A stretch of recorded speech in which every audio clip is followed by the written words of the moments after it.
Let me now turn to the real cause of the Ukraine crisis and ultimately the Ukraine war: incorporating Ukraine into NATO.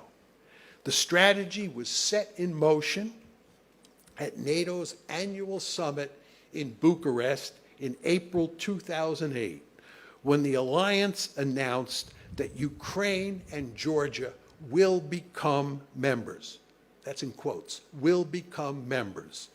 Russian leaders responded immediately with outrage, making it clear that this decision was an existential threat to Russia, and they had no intention of letting either country join NATO.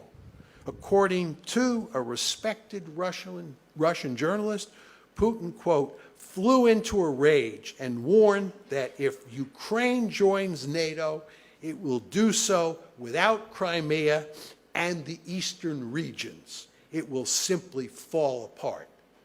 That's Putin talking in 2008.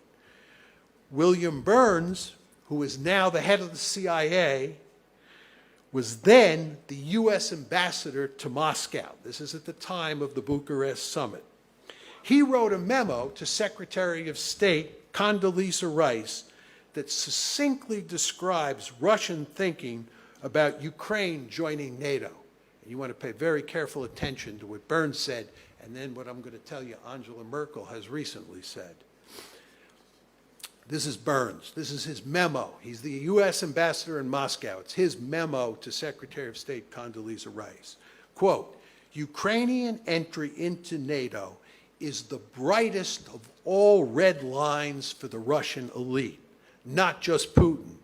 In more than 2.5 years of conversations with key Russian players, from knuckle draggers in the dark recesses of the Kremlin to Putin's sharpest liberal critics, I have yet to find anyone who views Ukraine and NATO as anything other than a direct challenge to Russian interests. NATO, he said, would be seen as throwing down the strategic gauntlet. Today's Russia will respond.